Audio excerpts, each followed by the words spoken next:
in the Caribbean Sea of January 2026. The morning mist had barely lifted when it was torn apart by the roar of military aircraft engines. Thousands of kilometers away in the Persian Gulf, the radars of U.S. warships were continuously locking onto targets along Iran's coast. Two seemingly distant regions were connected by the same military force, creating taut tension. The aftermath of the U.S. Delta Force's operation in Caracas had not yet subsided when its strategic transport aircraft fleet quietly crossed the Atlantic Ocean, deploying toward the heart of the Middle East.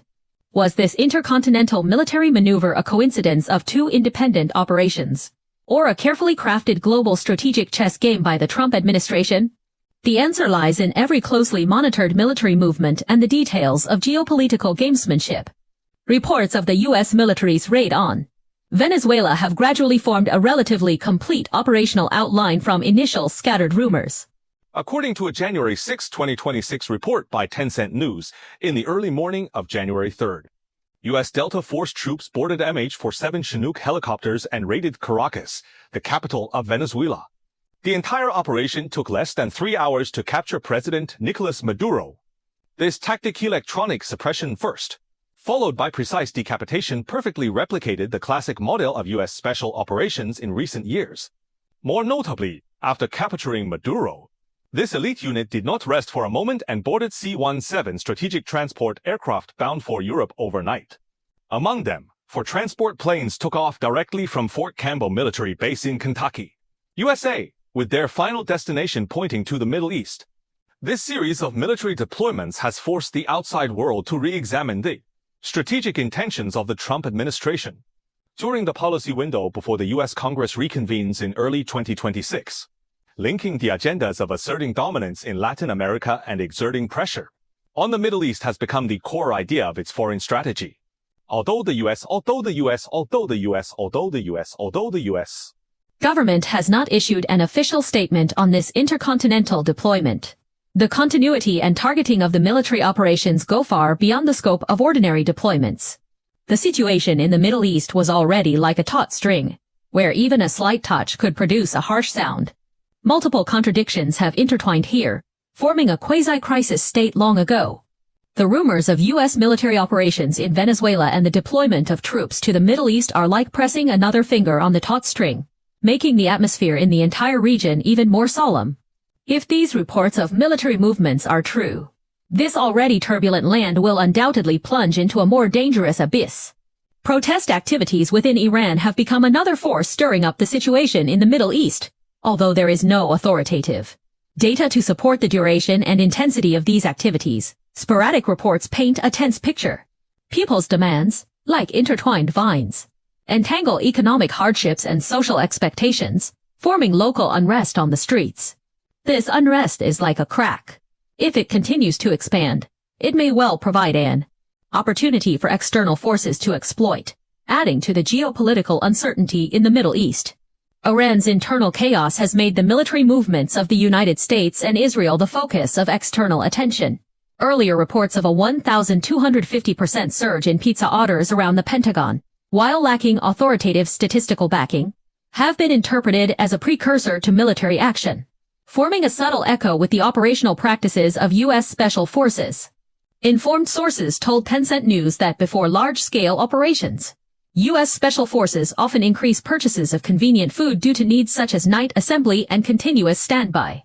This time, the order surge far exceeded the previous peak of 770% before the raid on Venezuela. Even if this abnormal data cannot directly confirm that an operation is imminent, it at least indicates that the intensity of military activities around the Pentagon has reached an extremely high level. A more deterrent signal came from the U.S. Department of State, whose Persian language account publicly posted a photo of Trump and Secretary of State Marco Rubio on January 5th, with a prominent red Persian caption, "Don't play games with President Trump." The tough stance between the lines is equivalent to a strategic warning delivered to Iran. Such public deterrence and pressure are rare in U.S.-Iranian gamesmanship in recent years, further escalating regional tensions. Compared with these indirect signals, the movements of the U.S. military's C-17 strategic transport aircraft fleet are more intuitive and conclusive. Satellite monitoring data shows that between January 4th and 6th, At least 12 C-17 transport aircraft took off and landed successively at RAF Mildenhall in the United Kingdom and Ramstein Air Base in Germany. After completing refueling and personnel rotation, these transport aircraft all flew toward the Middle East. Military experts analyze that Ramstein Air Base, as the core transit hub of U.S. forces in Europe, its high-frequency transport aircraft dispatch often signifies the start of large-scale military force deployment. In response to the U.S. military's deployment, the secret meeting of Israel's security cabinet has been confirmed by authoritative sources. Tencent News quoted informed Israeli officials as saying that after Netanyahu returned from his U.S. visit, Israel's security cabinet officially held a meeting and approved the Iron Strike operation plan against Iran. The core target of this operation plan is to strike Iran's nuclear facilities and key nodes of the Revolutionary Guard. Currently, the Israeli military has completed multiple targeted drills and the entire army has entered the highest state of alert. The intercontinental assembly of U.S. forces and the upgrading of Israel's combat readiness have formed a resonance, making the risk of war in the Middle East gradually approach a real crisis from a potential threat. From the perspective of public military deployment information, the list of equipment carried by the U.S. military's C-17 transport aircraft has gradually become clear. According to the phased troop deployment report submitted by the Pentagon to Congress, the core equipment carried by these transport aircraft is exactly the same as that used in the raid on Venezuela, including MH-60 Black Hawk and MH-47G, Chinook special helicopters of the U.S. Army's 160th Special Operations Aviation Regiment, as well as supporting equipment such as aerial refueling facilities and electronic jamming devices. As the golden partners of U.S. Special Operations, the coordinated combat capabilities of the 160th Special Operations Aviation Regiment and Delta Force have been verified in the Venezuela operation. This time, their simultaneous deployment to the Middle East has a very clear directional combat target. Combining with previous U.S. combat plans against Iran, military analysis institutions speculate that the core tasks of these special forces will be to carry out targeted elimination of Iranian nuclear scientists and senior generals of the Revolutionary Guard after large-scale strikes, while destroying Iran's missile launch control system. It is worth noting that the U.S. military has also deployed multiple sets of Patriot air defense missile systems in this deployment. The addition of this equipment may not only be to prevent Iran's missile counterattacks but also indirectly confirms that the U.S. military's preparations for operations against Iran have entered an all-round stage. However, all current deployments are still in the combat readiness phase, and no officially confirmed combat orders have been issued. The military layout of the United States and Israel against Iran has already entered a substantive promotion stage as early as the end of 2025. On December 29, 2025, Israeli Prime Minister Benjamin Netanyahu embarked on a visit to the United States and held a 5-hour closed-door meeting with Trump. Although the detailed results were not made public, Tencent News verified through multiple sources that the two sides have reached a core consensus on striking Iran. During the meeting, the United States clearly promised to provide Israel with a new round of military aid worth $1.5 billion, including upgraded components of the Iron Dome air defense system and precision-guided bombs. At the same time, the United States also stated that it will fully support Israel's dual demands of disarming Hamas and launching another strike against Iran. The achievement of this consensus has laid the foundation for subsequent U.S. Israel military coordination. After the meeting, the U.S. Department of Defense launched a combat readiness assessment of U.S. troops stationed in the Middle East, while Israel simultaneously carried out actual combat drills targeting Iranian targets, and the operational rhythms of the two sides were highly consistent. The previously speculated framework of coordinated suppression focusing on military strikes and supplemented by economic sanctions has not been officially confirmed by both sides. But judging from the subsequent operational trajectories of the United States and Israel, this framework has been gradually implemented. The U.S. Treasury Department announced the strengthening of energy sanctions against Iran on December 31, 2025, and Israel closed some border crossings with Iran starting from January 2, 2026. The linked suppression of military and economic means has initially emerged. Looking back, the United States and Israel have indeed had records of coordinated operations in the Middle East. However, the claim that the Israeli Air Force took the lead in attacking Iranian nuclear facilities and the U.S. military simultaneously dispatched B-2 stealth bombers to strike the Fordo uranium enrichment plant on June 12, 2025, has not been officially confirmed by any of the United States, Israel or Iran, and is only an unconfirmed rumor circulating among the public. After Netanyahu returned to Israel from his U.S. visit, the relevant meeting of Israel's Security Cabinet was held on January 1, 2026, which was confirmed by Israel's official news agency. According to a brief statement issued by Israel's Security Cabinet, the meeting focused on discussing the regional security situation and response measures, but did not mention the specific content of the Iron Strike operation. However, an anonymous Israeli military official told the media that Defense Minister Yoav Gallant and Chief of Staff Herzi Halevi received a simulation briefing on an all-out war against Iran during the meeting. This briefing detailed the troop deployment, target strike sequence, and plans to respond to Iran's counterattacks under different combat scenarios. Currently, the combat readiness status of the Israeli military has been confirmed by multiple parties. The armored units of the Israeli Southern Command have switched from regular training to combat readiness duty. The artillery positions on the Golan Heights have completed live ammunition loading, and the Israeli Air Force's F-35I stealth fighter jets have increased their patrol frequency. These movements all indicate that Israel is prepared to respond to large-scale conflicts. Although the Israeli government has not yet issued a clear statement on the operation against Iran, the substantive upgrade of military deployments has made it impossible for the outside world to ignore its intention to strike Iran. The actual combat drills carried out by the Israeli military targeting regional targets have been confirmed by satellite images. From January 3 to 5, 2026, intensive drills were conducted at military training grounds in Israel's Negev desert. Satellite images show that the drill area was equipped with simulated facilities similar to targets such as the headquarters of the Iranian Revolutionary Guard, the Bushehr nuclear power plant, and missile production plants. The drill subjects included air raids, ground special forces infiltration, and electronic jamming.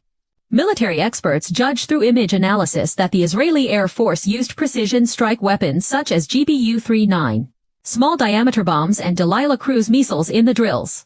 These weapons all have the capability to strike underground targets, which are clearly designed for the reinforced protection of Iranian nuclear facilities. Some analysts believe that the core strategic intention of the Israeli military is to completely destroy Iran's nuclear research and development capabilities and missile production system through the first round of intensive strikes, depriving Iran of its core forces for resistance and counterattack.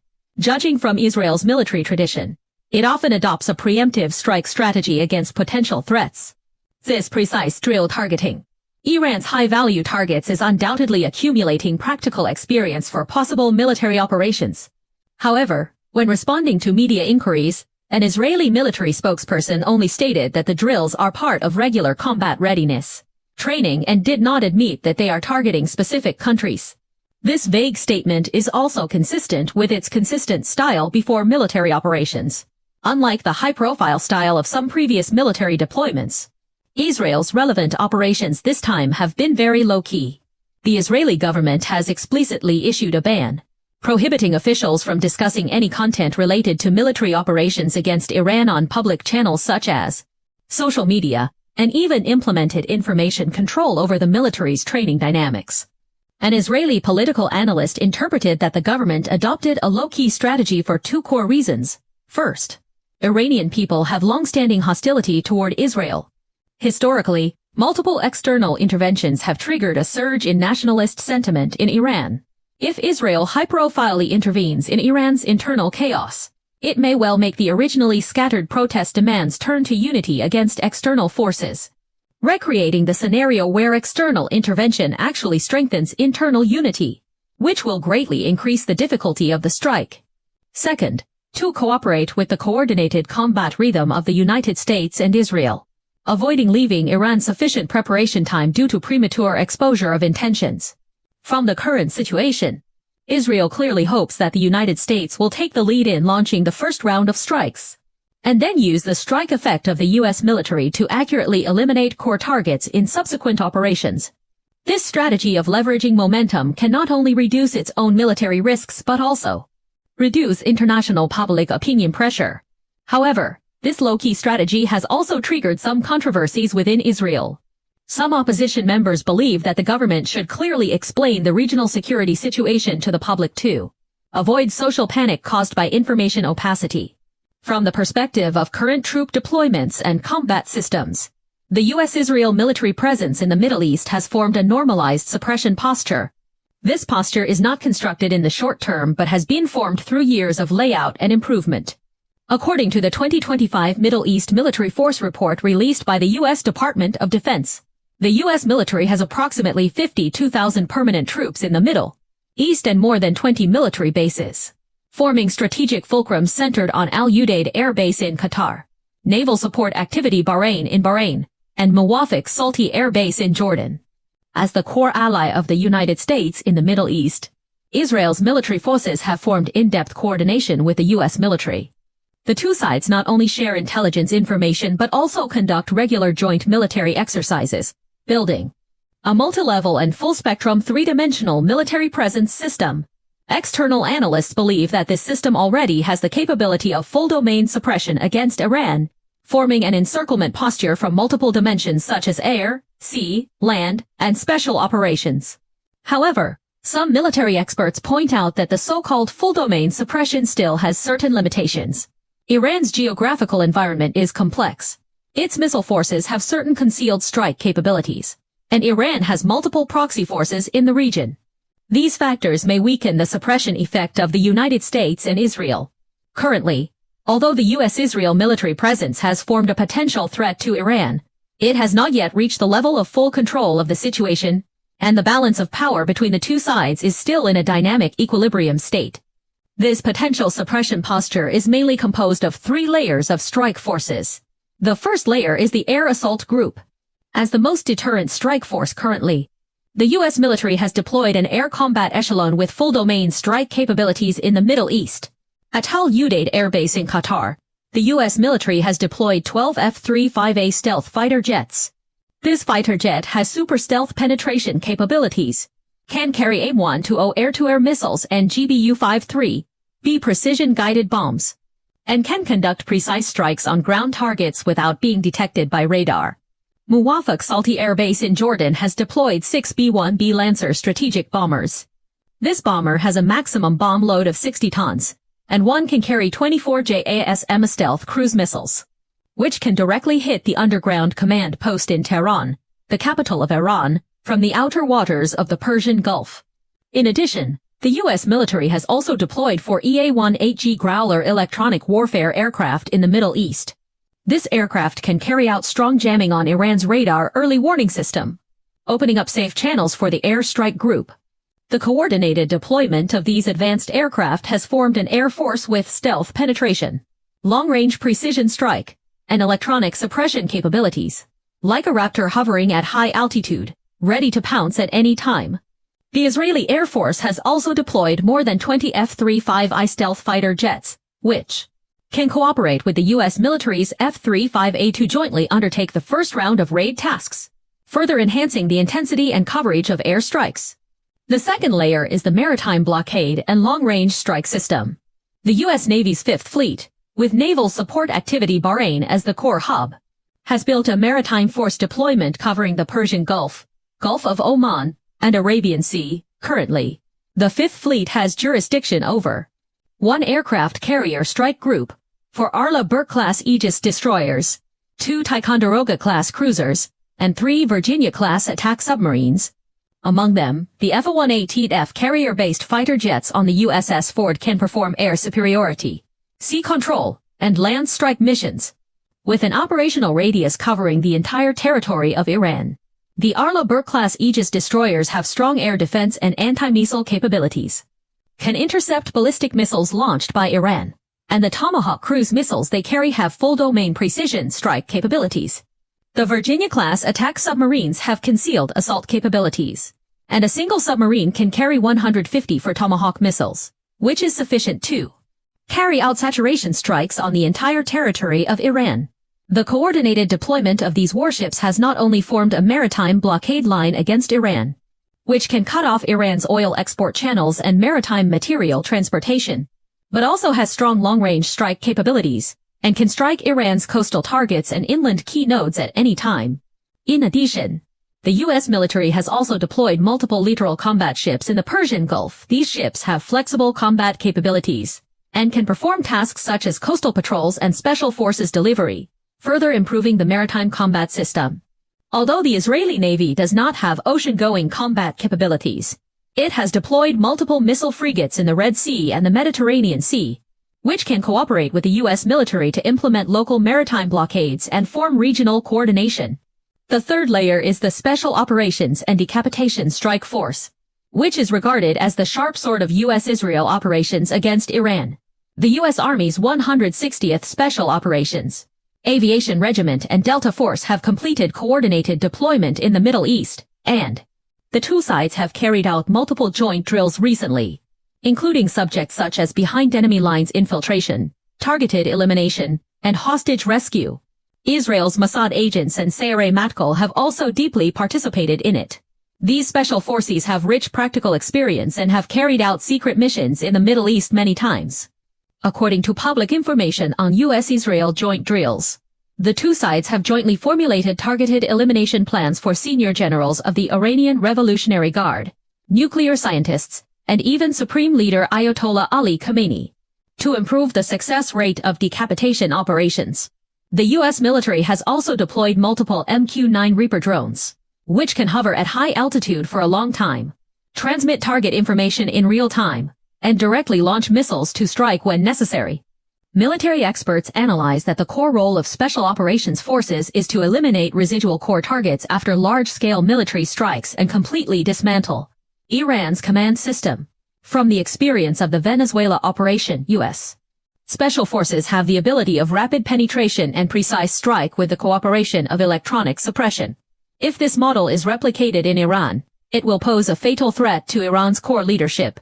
However, Iran's security system is tight, and the domestic terrain is complex, so special operations also face a high risk of failure.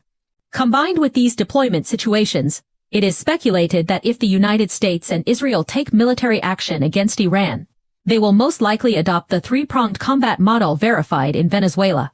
This operational process has been tested in actual combat and has high feasibility. First, EA-1AG. Growler electronic warfare aircraft and F-35 stealth fighter jets will act in coordination to carry out strong jamming on Iran's air defense early warning system, paralyzing its radar detection capabilities and opening up safe channels for subsequent strikes. This step is like a thief in the night cutting off the alarm system, leaving Iran in a passive state of being unable to see or hear.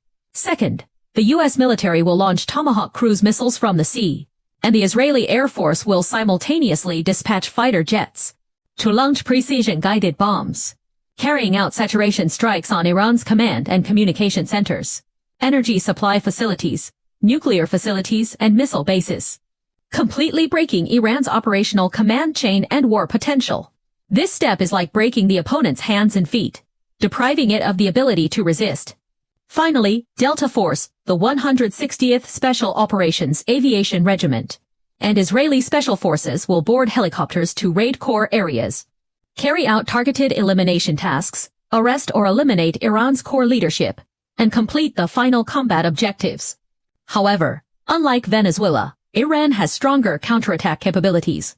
Its missile forces may launch retaliatory strikes against U.S. Israel military bases and Israeli territory, which means that if the United States and Israel attack Iran, they will face a more severe combat environment than the Venezuela operation. As for the claim that Maduro and his wife have been transferred to New York for trial, it has not yet been officially confirmed by the U.S. Department of Justice, and the relevant information remains at the level of media reports. The phrase holding a sharp weapon, everything in sight is a target, seems very appropriate to describe the strategic mentality of the current Trump administration. The Trump administration has always adhered to the concept of prioritizing toughness in foreign policy, which has been reflected in multiple military operations in the Middle East. Although Iran has a tough attitude, Revolutionary Guard commander Hossein Salami publicly declared that if the United States dares to launch a strike against Iran, we will make it pay an unprecedented price. Objectively speaking, long-term conflicts and sanctions have seriously weakened Iran's overall national strength, and its actual resistance capacity has significantly declined. According to the latest report released by the International Monetary Fund in January 2026, Iran's economic situation continues to deteriorate, with gross domestic product GDP declining for 3 consecutive years, industrial production capacity dropping by 35%, and the supply chain of the military industry breaking due to sanctions. Under such circumstances, although Iran has certain counterattack capabilities, its resistance effect may be very limited in the face of the three-dimensional military strikes by the United States and Israel. However, Iran has a large strategic depth and a profound nationalist foundation. If the United States and Israel launch an all-out strike, they may well fall into a long-term war quagmire, which is also a core factor that the Trump administration needs to weigh. The claim that Iran suffered heavy losses in the June 12, 2025 conflict lacks official confirmation and has low credibility. But Iran's economic difficulties are real and supported by authoritative data. According to the latest data released by the Central Bank of Iran in January 2026, the exchange rate of the Iranian rial against the US dollar has fallen to a historic low of 650,000 to 1, depreciating by 28% compared with the beginning of 2025. The domestic inflation rate at the end of 2025 soared to 48.6%, a new high in nearly a decade. Food prices rose by more than 70% year-on-year, among which the prices of basic foods such as wheat and edible oil rose by more than 100%. The pressure of people's livelihood is like a mountain weighing on the shoulders of Iranian people. The continuous economic deterioration has triggered a series of social problems. Protest activities in Iran have never stopped since October 2025. The protesters have gradually expanded from initial students and workers to multiple social classes, and their demands have gradually shifted from improving people's livelihood to political aspects. At the diplomatic level, the Axis of Resistance alliance previously built by Iran is also facing many challenges. Hamas has suffered losses in strength under Israeli strikes. Hezbollah in Lebanon is preoccupied with the domestic economic crisis, and the Syrian regime is trapped in a civil war and cannot provide effective support to Iran. However, Iran still has a certain diplomatic foundation in the Middle East and maintains close cooperation with major powers such as Russia and China, and is not in an unprecedented diplomatic isolation. This diplomatic support also provides a certain buffer space for Iran to cope with U.S. Israel pressure. What is more noteworthy is the change in the demands of protests within Iran, which has become a key factor affecting the direction of Iran's situation. According to sporadic reports from Iranian domestic media, slogans targeting the regime such as "Down with Khomeini" and "Long live the King" have frequently appeared in recent protest activities. And some protesters have also clashed physically with the police, resulting in casualties. A notice issued by Iran's Security Department shows that between January 1st and 5th, 2026, 32 protest activities occurred nationwide, 12 of which involved violent conflicts, and 5 police officers were injured in the conflicts. Western media reported that protesters also attacked police stations in some areas and burned police cars and other facilities. But this news has not been confirmed by the Iranian government. Under the interweaving of internal and external troubles, Iran's situation has become extremely fragile, like a ship swaying in the wind and waves, which may capsize at any time. Military experts analyze that if the United States and Israel launch a military strike at this time, Iran may well fall into a dual crisis of internal chaos and external strikes, and the stability of the regime will face a severe challenge. However, some analysts believe that Iran's regime still has strong control capabilities. The Revolutionary Guard and police forces are sufficient to suppress domestic protest activities, and external strikes may stimulate Iran's national cohesion, making the domestic situation temporarily stable. Currently, there is still great uncertainty about the direction of Iran's situation. Considering various factors, it is indeed possible that the Trump administration will adopt radical military means to promote its strategic objectives in the Middle East and Latin America during the policy window before the U.S. Congress reconvenes on January 7th. From the perspective of U.S. domestic politics, the Trump administration hopes to boost its approval rating through foreign military victories and lay the foundation for subsequent political agendas. From a strategic perspective, taking actions in Latin America and the Middle East at the same time can distract the international community and reduce the pressure faced by operations in a single region. But one thing is certain: attacking Iran is extremely risky. Like dancing on the edge of a cliff, and a slight mistake will lead to falling into the abyss. Most geopolitical analysis institutions agree with this risk assessment. If the first round of strikes fails to completely paralyze Iran's nuclear facilities and missile launch capabilities, Iran will inevitably retaliate strongly. The Iranian Revolutionary Guard has clearly stated that if attacked, it will immediately block the Strait of Hormuz. This strait is the lifeline of global energy transportation, and about 30% of global oil transportation passes through it. Once blocked, international oil prices will soar to more than $200 per barrel, triggering a global economic crisis. At the same time, Iran will also mobilize proxy forces such as Hamas and Hezbollah to launch all-out strikes on Israeli territory and U.S. military bases in the Middle East. These retaliatory measures may trigger a chain reaction, expanding the scope of the conflict. In addition, attacking Iran will also be widely condemned by the international community, damaging the United States' international image, which is also an important factor that the Trump administration needs to consider. Faced with this potential crisis, countries in the region have different attitudes, forming a complex geopolitical game pattern. Gulf countries such as Saudi Arabia and the United Arab Emirates have long-standing sectarian conflicts and geopolitical competition with Iran, so they hope that Iran's strength will be weakened. But they are also full of worries about the risk of war spillover.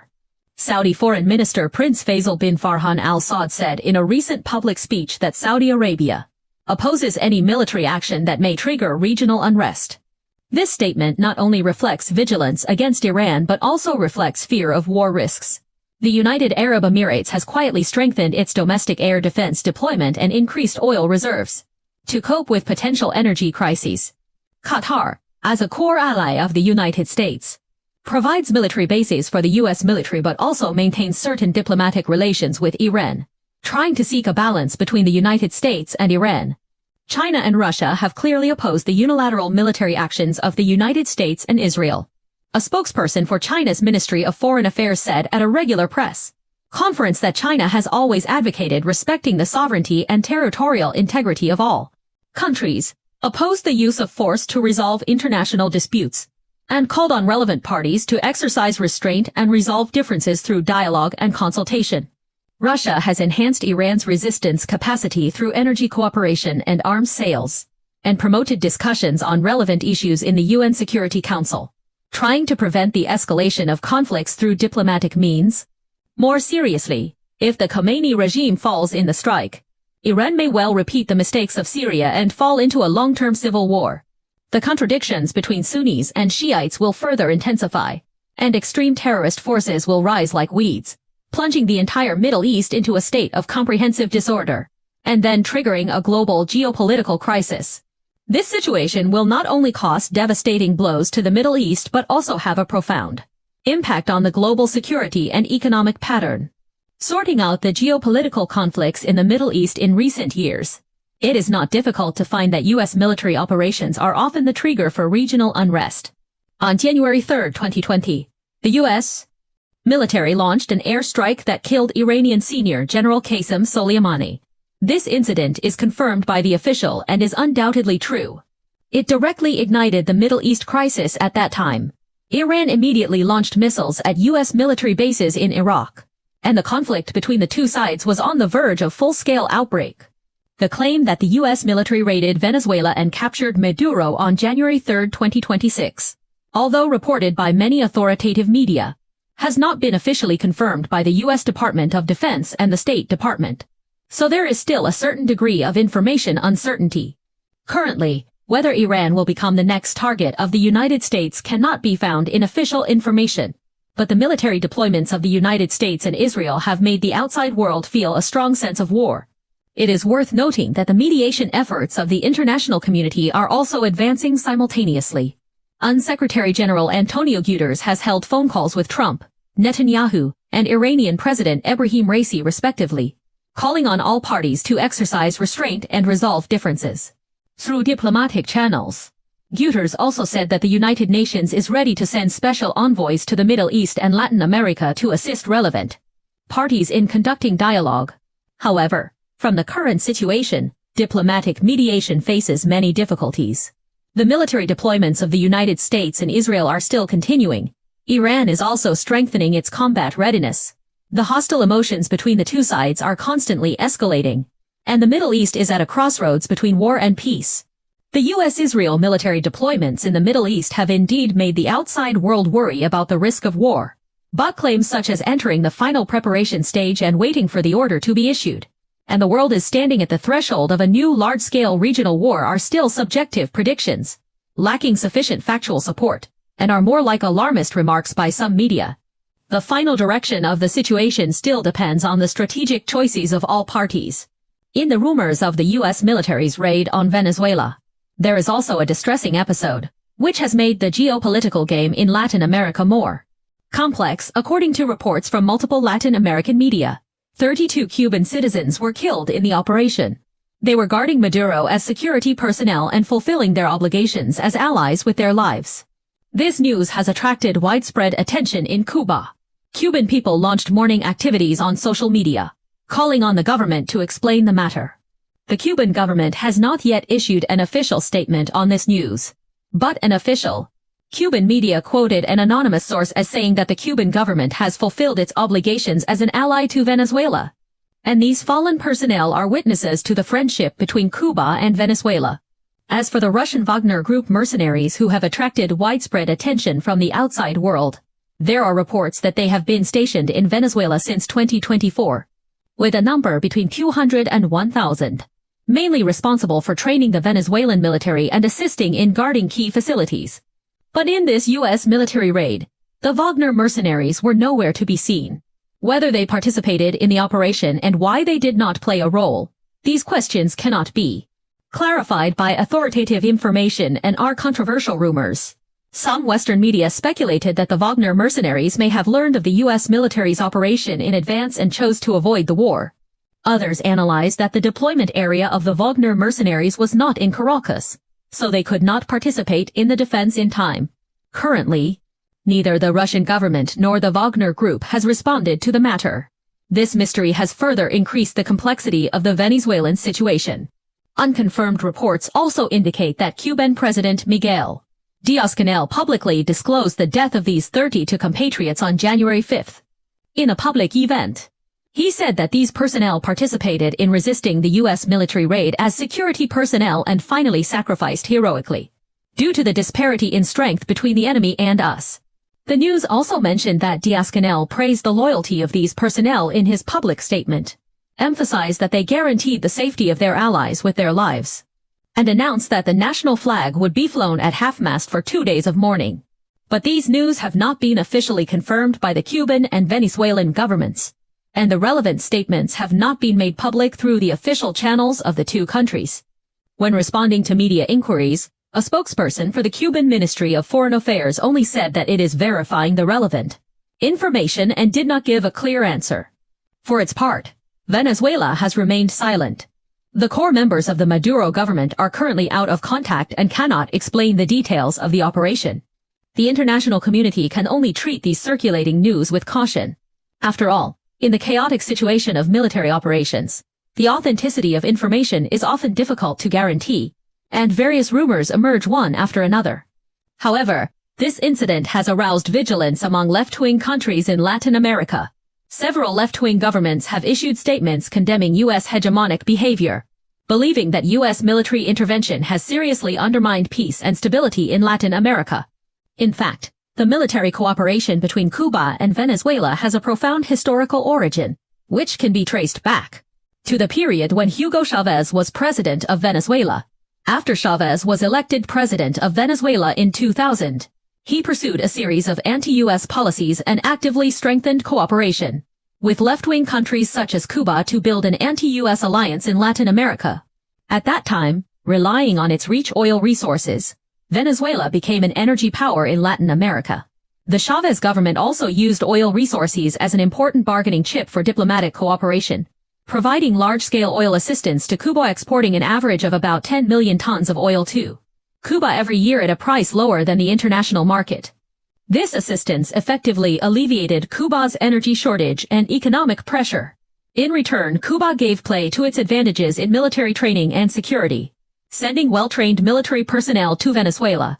These military personnel not only helped improve the combat capability of the Venezuelan military but also directly took charge of part of the security work of Venezuela's government leaders, forming a close mutually beneficial relationship between the two sides. This cooperative relationship is not only reflected in the military field but also extended to medical care, education, and other fields. Cuba sent a large number of doctors and teachers to Venezuela to help Venezuela improve people's livelihood undertakings, and the friendship between the two sides has been continuously deepened. After Maduro came to power, this close cooperative relationship was maintained and even deepened. When Venezuela broke out in domestic unrest in 2019, opposition leader Juan Guaido declared the establishment of an interim government with U.S. support, triggering a political crisis in Venezuela. At this critical juncture, Cuba acted as a solid backing, providing strong support to the Maduro government. Cuba not only sent more military advisors and security personnel to Venezuela to help Maduro stabilize the situation but also actively spoke out for Venezuela at the diplomatic level, mobilizing left-wing countries in Latin America to support the Maduro government. Many analysts in the United States believe that the reason why the Maduro regime was able to survive in 2019 was not relying on the Venezuelan military itself, but on the substantive support from Cuba. At that time, Cuban military personnel helped the Venezuelan military strengthen its defense deployment and foiled multiple assassination plans targeting Maduro, providing key guarantees for the stability of the Maduro regime. Since then, the Maduro government has further strengthened military cooperation with Cuba, signing a number of military cooperation agreements covering joint military exercises, weapons and equipment research and development, military personnel training, and other fields, forming a strategic alliance sharing weal and woe. This cooperative relationship has also become an important excuse for the United States to suppress Venezuela and Cuba. The United States has repeatedly accused Cuba of interfering in Venezuela's internal affairs and imposed more severe sanctions on both countries. It is a matter of public record that the Trump administration has deployed military forces to the Caribbean Sea to exert pressure. Since December 2025, the U.S. military has successively dispatched 2 destroyers, 1 amphibious assault ship, and multiple military aircraft to the Caribbean Sea, and carried out joint military exercises with Colombia, Brazil, and other countries. These actions are obviously aimed at putting pressure on Venezuela. The Maduro government is very worried about this, full of anxiety like facing an approaching flood. It is speculated that his worries mainly come from 2 aspects. First, the professional capacity of Venezuela's domestic security team is insufficient.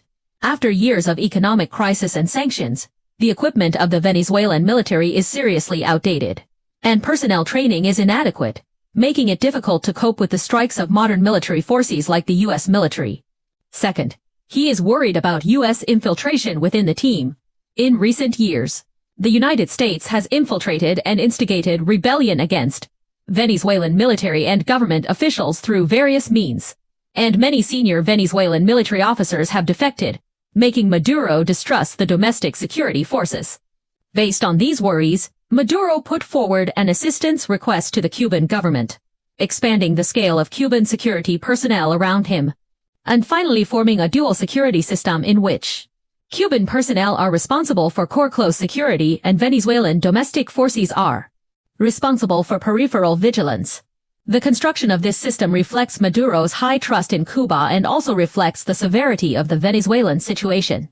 However, this speculation currently lacks official information to support it and cannot be confirmed to be completely true. But judging from the death of Cuban personnel in this operation, the security cooperation between the 2 sides has indeed reached a high level of depth. Precisely because of this, in relevant rumors, the 30 to fallen Cuban personnel are described as mostly core security personnel responsible for Maduro's personal protection, and a few may be military instructors deployed at Venezuela's peripheral air defense positions. According to sporadic unconfirmed information disclosed by the U.S. side, when U.S. Special Forces broke through the peripheral defense lines and arrived at Maduro's hiding place, it was these 32 Cuban security personnel who stepped forward and engaged in fierce exchanges of fire with the U.S. military.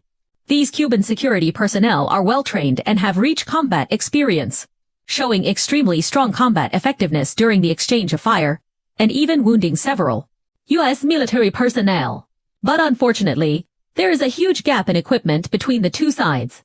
The U.S. military is equipped with advanced night vision goggles, drones, and heavy weapons, while the Cuban security personnel mainly rely on light weapons for resistance and lack heavy weapons support, ultimately failing to prevent Maduro from being captured. During the exchange of fire, all 32 Cuban personnel were killed, and their heroic resistance has won widespread sympathy from the outside world. Of course, all these contents are just unconfirmed rumors, and their authenticity cannot be guaranteed at all. Military experts analyze that from the conventional process of U.S. special operations, if fierce resistance is encountered, the operation time is likely to be prolonged, but this operation only took less than 3 hours, which indicates that the resistance may not be fierce, and the fierce exchange of fire in the rumors may be exaggerated.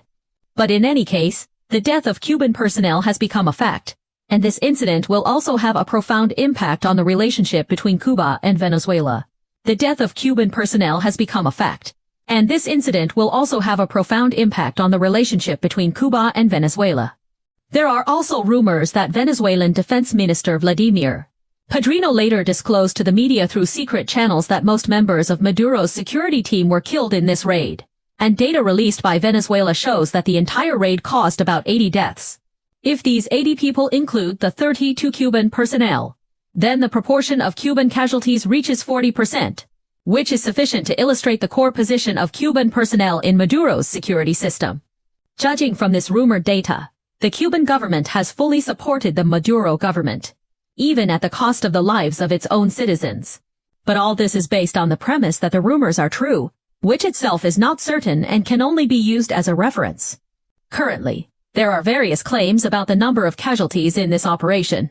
The U.S. side has stated that the U.S. military only caused 15 deaths in the operation, all of whom were Venezuelan security personnel, while reports from Latin American media claim that the number of casualties exceeded 100, including several civilians. The information from different sources varies greatly, which also reflects the opacity of military operation information. For these contradictory news, the international community is difficult to distinguish between true and false, and can only wait for the official to release an authoritative operation report. However, regardless of the number of casualties, the U.S. military's raid has caused serious humanitarian consequences and aroused widespread condemnation from the international community. Multiple international organizations have called for an investigation into the operation and held relevant personnel accountable. In sharp contrast to the heroic performance of the Cuban security personnel, the Venezuelan military is said to have performed very poorly with low combat effectiveness in the rumors. According to circulating news, the Venezuelan military barely played any effective defensive role during the U.S. military operation. From the time the U.S. military's helicopters entered Venezuelan airspace to their arrival at Maduro's hiding place, they were not intercepted by any air defense firepower, and Venezuela's air defense system was ineffective. When the U.S. military exchanged fire with Cuban security personnel, the Venezuelan military deployed nearby did not rush to provide fire support in time, ultimately leaving the core security team in an isolated and helpless situation. This description is completely based on rumors, without official war reports or authoritative investigation data to support it, and its authenticity is questionable. Some analysts believe that the performance of the Venezuelan military may have been affected by the economic crisis due to the long-term lack of funds. There are serious problems in the equipment maintenance and personnel training of the military, and the combat effectiveness has dropped significantly. Others believe that the Venezuelan military may have engaged in passive resistance, and some military officers may be dissatisfied with the Maduro government, so they chose to stand by and watch during the U.S. military operation. However, these analyses are only speculations without any evidence to support them. The Venezuelan military has not made any explanation for its performance in this operation, and its silent attitude has also made external speculations more diverse. There are many speculations about the reasons for the failure of the Venezuelan military's defense, and two of them have attracted more attention. One view is that the U.S. military has an absolute technological advantage and suppressed the communication and radar early warning systems of the Venezuelan military through electronic warfare means. The U.S. military's EA-18G Growler electronic warfare aircraft has strong jamming capabilities, which can conduct full-band jamming on Venezuela's radar system, making it unable to detect U.S. fighter jets and helicopters. At the same time, the U.S. military may also have used cyber attack means to paralyze the command and communication system of the Venezuelan military, making it impossible for troops at all levels to form effective coordinated defense. This technological suppression has left the Venezuelan military in a predicament of being unable to see, hear, or move, and unable to form an effective defensive synergy. Another view is that there may be traitors within the Venezuelan military. Unconfirmed information shows that some senior generals of the Venezuelan military have reached a secret agreement with the United States and provided assistance during the U.S. military operation. These generals may have leaked Maduro's hiding place, security deployments, and weak links of the air defense system to the U.S. military, allowing the U.S. military to successfully complete the raid. Some media reported that after the U.S. military operation, several senior generals of the Venezuelan military went to the U.S. embassy in Venezuela, an act interpreted as surrender. However, although these speculations sound plausible, they lack conclusive evidence and cannot be regarded as established facts. To find out the real reason for the failure of the Venezuelan military's defense, it is necessary to wait for the authoritative investigation results. In addition to the Cuban security personnel and the Venezuelan military, the outside world also paid widespread attention to the Russian Wagner group mercenaries, believing that they may be another layer of reliance for Maduro. There are reports that a Russian Il-76 transport aircraft arrived in Caracas, the capital of Venezuela, in November 2025 after transiting through multiple African countries. Western media speculated based on this that the aircraft may have carried Wagner mercenaries deployed in Africa. Other information shows that Wagner mercenaries have been stationed in Venezuela since 2024, mainly responsible for training the Venezuelan military and assisting in guarding key targets such as oil facilities, with a number between 200 and 1,000. But these speculations and information have not been confirmed by the Russian and Venezuelan governments, and it is difficult to distinguish between true and false. A spokesperson for the Russian Ministry of Foreign Affairs has repeatedly denied the existence of Wagner mercenaries in Venezuela, calling relevant reports rumors by Western media. The Venezuelan government has never issued an official statement on the issue of Wagner mercenaries.